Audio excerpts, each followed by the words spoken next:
Congressman Caleb Collier says that this proposal is meant to protect their Second Amendment rights. I'm proposing that the city of Spokane Valley issue a proclamation stating that our city is a Second Amendment sanctuary city.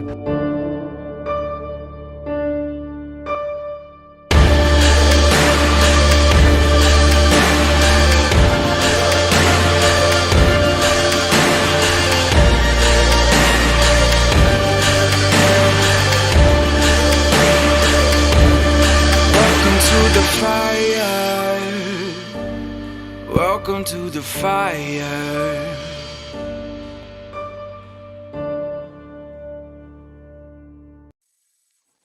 Today on Church and State, WEF says they must implement a one-child policy for white families. And the Bible Coalition takes down article, "The Sex Won't Save You." Plus, you'll scream for this flavored ice cream. Hello, Christian Patriots, and welcome to Church and State, where we strive to plug you into the pew and plug you into politics. I'm your host, Caleb Collier. With me, as always, Pastor Gabe Blomgren. And we are here, round two. Those of you who were with us a little bit ago, we got kicked off of FaceTurn for a little bit there. We were on YouTube streaming as well. I don't know if it was talking about Klaus Schwab that set off the internet gremlins, but we're here back live with you. We say our extreme apologies for being disconnected. We do not know what's going on. So for the rest of this episode, we're not going to say the word KS. We're not going to say his name. You already did. We did one time. We give him one time. Okay, but we're going to say Dr. Evil. Dr. Evil is very appropriate. All right. So, hey, you got super excited on the previous one that's now disappeared, but you jumped right into it because you were so excited about this flavored ice cream. And all flavors. Yeah. It's ranch. I mean, does that sound good to you, Gabe? Here's the thing. We've tried enough crazy things. We're gonna do this. I cannot wait. I cannot wait to buy this, bring it into the studio. I think we'll probably have Ellie, my daughter, come back on for this. Maybe even have maybe we bring in your kids, because when we did the donuts, your kids were freaking out. They were like, "I want to see a child's response." I don't know if my wife wants our kids. We can have them wear like Joe Biden masks for even more creepy effect. Alex Jones one time had his son on and he was wearing the V for Vendetta mask. Ooh. Yeah. So yeah. I don't know, maybe something like that, but that'd be hard to eat ice cream out of. So, but hey, Walmart of all places, go figure it's Walmart, right? Of course, Walmart's going to be the one that teams up with this, what is the name of the ice cream company, Gabe? We're looking at this. It is Van Llewellyn. And limited edition Hidden Valley Ranch. Hidden Valley Ranch, of course. Now, ice cream. I asked you about this, Gabe. Do you like ranch? I do. I think it's a good flavor. I don't, but the thing is, I'm not like, okay, you know the difference between just a ranch user and then, well, that's actually better. You sound like a drug user if you use the word user. You got any of that ranch? You got any of that ranch? Stream rolling down your nose. Okay, we went too. It's all right. We always do. So there's people who put it on their pizza. They use it as toothpaste. It's a form of like just massive fighting and contention if there's not enough in the house. We were talking earlier about our favorite like condiments. I would say we go through ketchup the fastest. Ranch, we don't go through very fast. I hate ketchup. Your son loves it though. He does, but I like Frank's Red Hot is like my go-to for sure. Now, I mean, if I'm going to have a hot dog or something, it's going to be mustard. I do like that, but generally speaking, I'm not really a big ranch guy. Every once in a while, maybe, but in ice cream, yeah. I mean, when they polled people on this, that they had a test sample of people who tried it. They said immediately the smell was off-putting. Right? Like, why would you eat it then? There's a little hint of onion. No, in your ice cream. That's not right, man. Yeah, but I've had pine needle flavored ice cream, so I could try this. Hey, some of the tweets are hilarious. They promised jetpacks in cloud cities, and instead we got ranch flavored ice cream.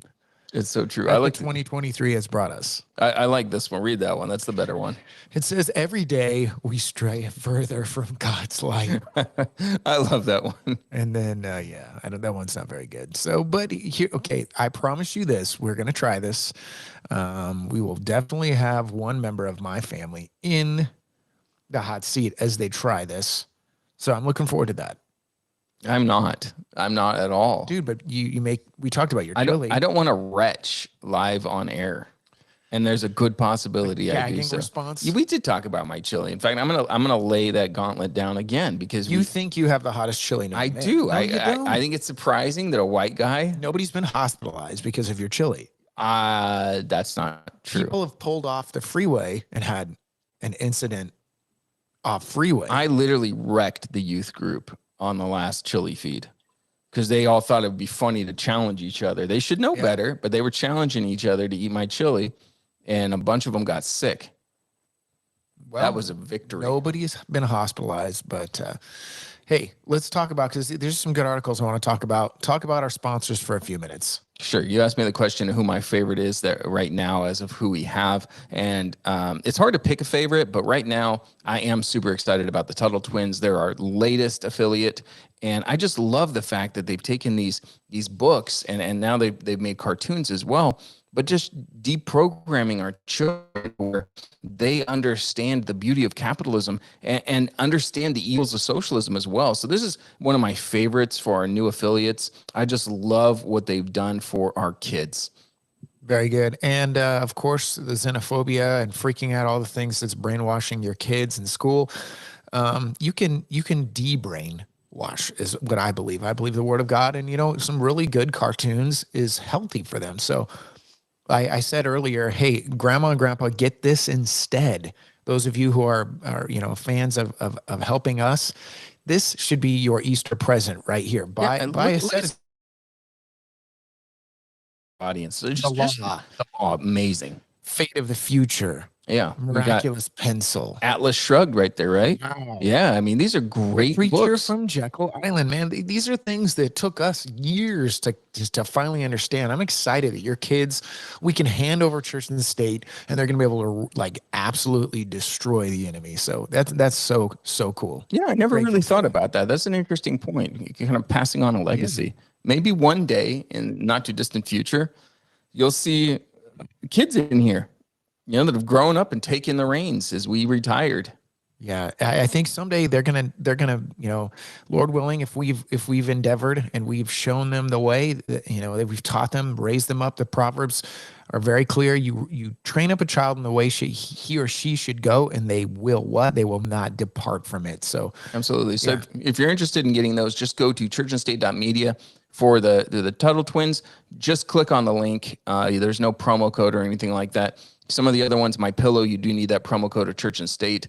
My Patriot Supply, once again, you don't need a promo code on that one. Just hit the link. So just go to churchandstate.media. Also, if you want to contact us, Church and State 1776 at proton.me. We've been getting some great emails. One scam that was kind of interesting, but we are getting some great emails, and we do try to answer all of those. So thank you for contacting us. All right, Gabe, let's move over to the WEF. Now, World Economic Forum, for those of you who may not know, number one, I don't know why you don't know about this organization, but number two, this is probably one of the most evil organizations out there currently. They're globalist. They hate America. They hate really just humanity in general. And you can see the policies that they want to enact. What they don't hate and they claim they love is Earth, Gaia. It's another form of worship. You are a scourge on the planet. You are causing global warming, the same yada, yada, yada. But the reality is this is their ploy. This is their tool. They use the Earth as a mechanism to wipe out people, eradicate people. And then, it actually gives them a cape, Caleb. They get to wear a cape. Their savior complex is very, very clear that they feel that they're going to save the Earth at the expense of humanity. So continue. No, you're right about that. And I love that you're actually equating them to a modern day superhero. Because what do we see? Even in the modern movies that they're making, Marvel, DC, and whatnot, the bad guys, you almost kind of feel for them. Like let's take Thanos, for example, right? And he wanted to snap his finger and remove half of the universe's population. But why did he want to do that? Right? It was so that there would be a reset, because we had taken all of the resources from the different worlds and used them, and mankind was at war. So he believed that this act would actually be a benevolent one. Right. And we have the classic one that you and I talk about, Lex Luthor.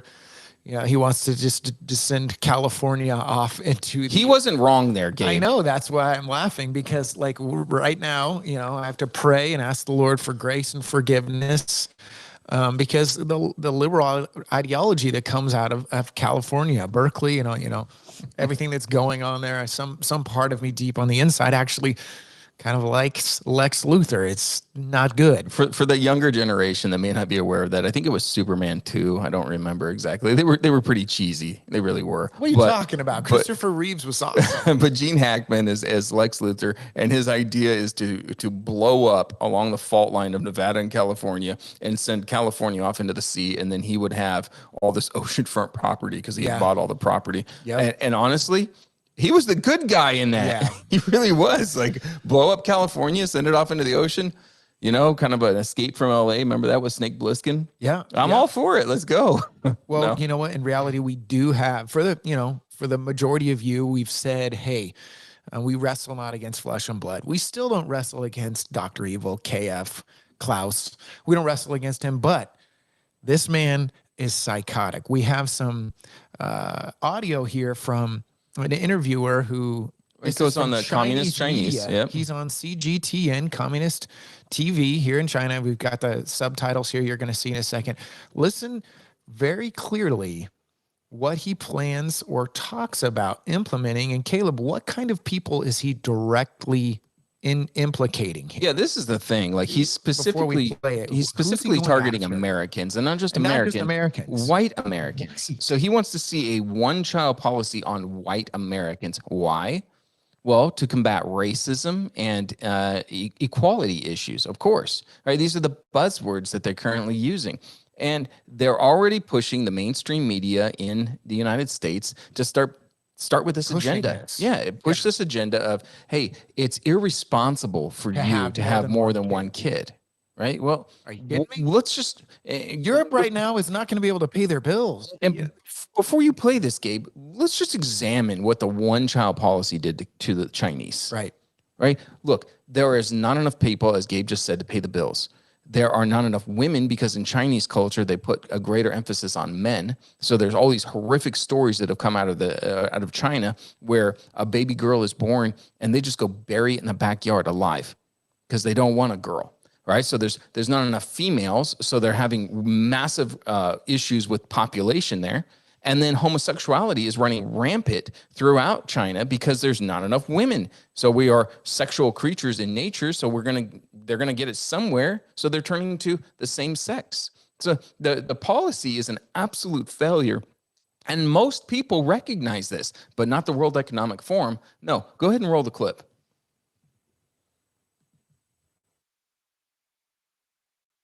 Can drinking water before bed burn 46 pounds in 2 weeks if you are struggling to lose weight? The World Economic Forum has announced a controversial new policy that should have everybody who opposes eugenics up in arms. Klaus Schwab's WEF is now calling for the US to impose a strict one-child policy on all white families in an effort to promote diversity, reduce inequality, and usher in a new era of post-politics in which nobody in society disagrees on major policy issues. Now we are going to come back to the WEF. He wants to come back to that, but that is an interesting point. Post-political. If you need a translation for that, what he's talking about is global government, where you will not be allowed. Not a nation state. No, a world state. It's a world state, and you will not be allowed to disagree with whatever policies they've enacted. Go ahead and find the main part where he's actually on the Chinese media talking to them, because I do want everyone to hear this in his own words. I think you got it right there. With a collaborative platform where we integrate the best people, the most relevant people, and then to work for progress. Now the base has been formed, but we have to go one step further. We have to have a strategic mood. We have to construct the world of tomorrow. We have to construct it. Do you hear that? We have to go one step further. A systemic transformation of the world. So we have to define how the world should look like, which we want to come out of this transformation period. Earlier, we have the great narrative of so-called globalization. and everybody believe in it, and everybody think this is our shared future. Now, as the world is changing, we need to reshape again the vision, as you just said. But how to bring everybody on board? There is now the opinion globalization has failed and we are entering into an era of deglobalization. I think that's wrong. Of course, we have the reshaping of certain supply chains. So for certain physical goods, we may see much more reshoring or homeshoring. In reality, the world has moved closer together because we are moving from a physical world much more in a digital world. And the digital world by nature is much more globally oriented. So what are your thoughts? What are your thoughts so far? That's an incredible statement that he just made, and really shows exactly what they're planning. That digital world, that is the key for them. They have attempted, well before Klaus Schwab was ever alive, they have attempted to bring about global government, but there's always been a missing element there. How do they connect everybody? How are they able to surveil everybody? And it's really that digital world that they've been looking for that has allowed them to come this far. China is definitely the forerunner. They've implemented the highest form of social credit scoring, to where your landlord can say, hey, this person is blah, blah, blah, or, I heard them listening to this, and you get docked, whether you know it or not. You're constantly being watched and people are giving input, and it affects you. It is definitely Aldous Huxley's breeding ground for what happens to the rest of the world. Yeah, that's a great point on A Brave New World, because there was a type of eugenics, right? You were able to kind of design your babies, and that's really what this is. Eugenics didn't die. I need the audience to understand that. We look at eugenics.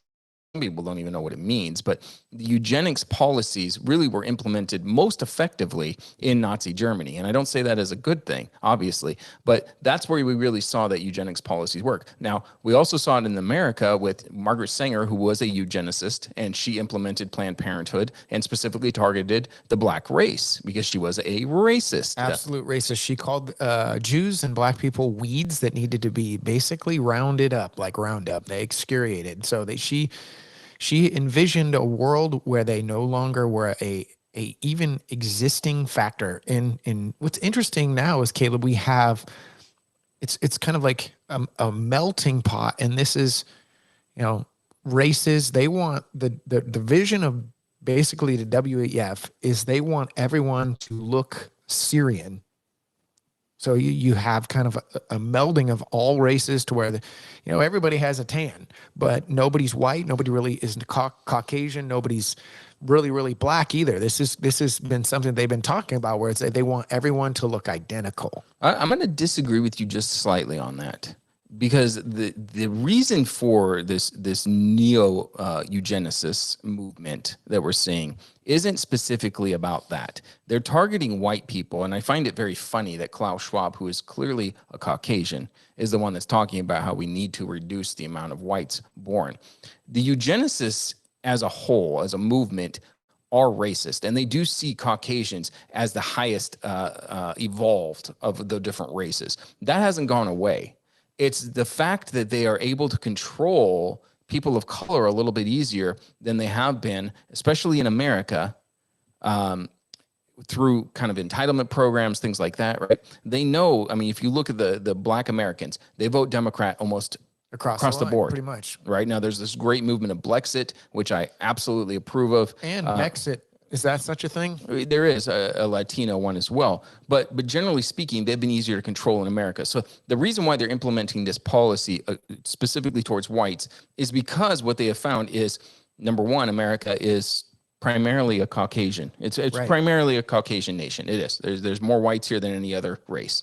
Okay, that's changing slowly over time, but not quick enough for them. So if they can implement this policy, one child only for white people, then they can reduce white people, increasing people of color who they've found they've been easier to control, and then also through the education system, just indoctrinate the heck out of kids so that ultimately America falls. I think that's really the main reason why they're going at this.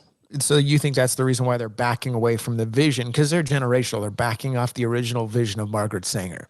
Yeah, I mean, yes, obviously they can't continue with that idea, that mindset that there's a hierarchy to the evolution of mankind and Caucasians are at the top. That doesn't go anymore. It doesn't fly, right? But still, at their heart, these individuals are racist, and you can see it because look at the United Nations and the continents or the countries that they consistently target. Gabe, what have they done to Africans?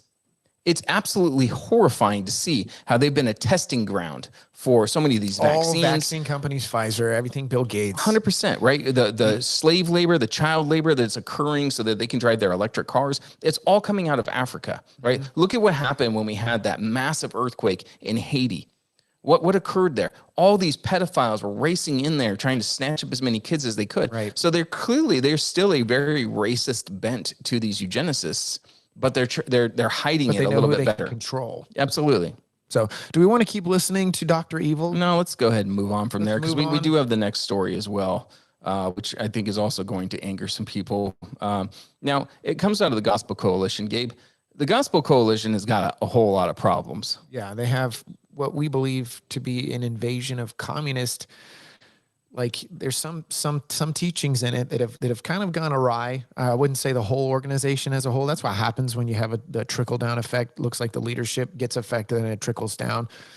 But yeah, let's talk about how far can we go as pastors in talking about bedroom conversation? Yeah, I mean, this is an interesting one because it's sex won't save you. That's the article. But interestingly enough, Rick Warren calls for an apology. Now, typically, if Rick Warren calls for anything, I'm not going to listen. Right. I actually celebrated the Southern Baptists removing Rick Warren and honestly, his church is they've engaged in apostasy, in my opinion. Yeah.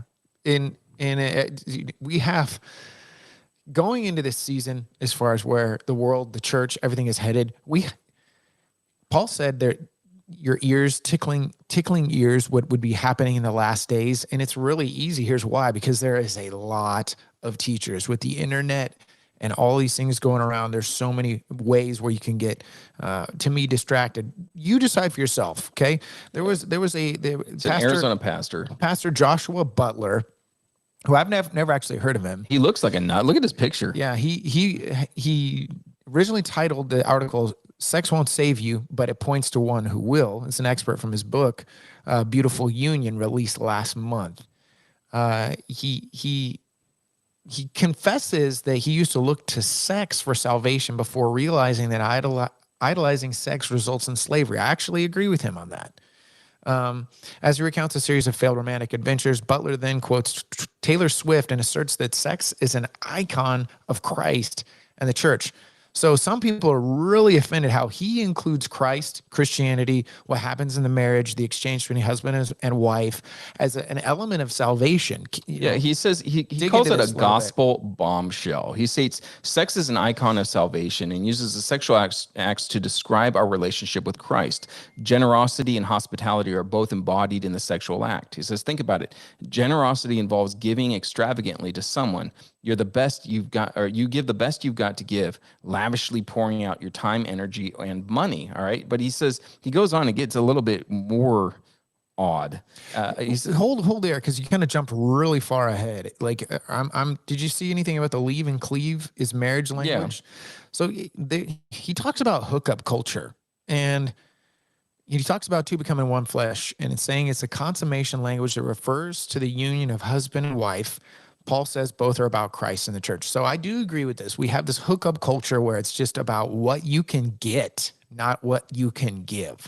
And we see this in young people and all over, like dating apps, swipe, whatever direction, Tinder, these hookup apps. A lot of young people are in their own version of the 70s sexual revolution, where during the 70s, obviously, it was a hookup culture where it didn't involve any form of technology. You were just bumping into somebody, having sex with them. Now you have the same women's free liberation as far as pink hats, vagina hats. I'm sorry to say that vulgarly here on the air, but that's what they are. Women like Madonna pushing out, Taylor Swift pushing out, all of this happening under the guise of free sex, right? Free love. Yeah. He's trying to put, a bigger circle on how this relates to our culture, but is this a form of salvation? That's where it gets a little strange. This is where it gets really weird. Listen to this. So at a deeper level, sex is an icon of salvation. Yeah, but listen to this, and I quote him: "At a deeper level, generosity is giving not just your resources, but your very self. And what deeper form of self-giving is there than sexual union, where the husband pours out his very presence, not only upon but within his wife? Hospitality, on the other hand, involves receiving the life of the other." It's at this point that Butler uses sexually suggestive language to describe how he views hospitality. You prepare a space for the guest to enter your home, welcome him warmly into your circle of intimacy, to share your dwelling place with you. Here again, what deeper form of hospitality is there than sexual union, where the wife welcomes her husband into the sanctuary of her very self? Giving and receiving are the heart of sex. Now, in some ways, Gabe, he's right. He's right when he's describing the creation of sex. I mean, obviously, sex was created by God for very specific reasons, and it's not just for procreation, right? It is meant to cleave the husband and wife together. But to equate this to a relationship between Jesus and ourselves is completely wrong in my book. Yeah, a lot of people, they take Paul's context as far as the great mystery of salvation and his bride, the church, and then himself being the groom. A lot of people they're not uncomfortable with the, inference of sexuality, but there are some tweets out there. This woman, she makes a good point. Her name's Gigi Marie. I don't know who she is. She says, "I will be proud that I called out your egregious heresy in a sexually fetishized, yeah. That's hard to say. Yeah. Gospel message. What an appalling public stance to take, made worse by your unwillingness to acknowledge that stain and taking redemptive steps. Come on already." I'm with her on that, because here's the thing. There is nothing sexual about a relationship between a Christian and our Creator. And that's really what he's kind of pointing to in this. And I'm glad that the Gospel Coalition took it down. They haven't really made a statement about it. Neither has the author of it. But I would highly recommend that our audience that has nothing to do with this pastor and the book. Also, we see on the other side, Caleb, we did an article not that long ago where somebody from the left was saying that Jesus's gender could be female in kind of just the way he was. Like, he was asexual. Mm-hmm. So we're seeing on both sides taking a little bit too much liberty. So definitely stay in the biblical circle. Stay in your biblical lane. That's what it comes down to. All right. Church and State is sponsored in part by the Constitution Party, empowering you to put faith into action. And with that, Church and State is out. God bless.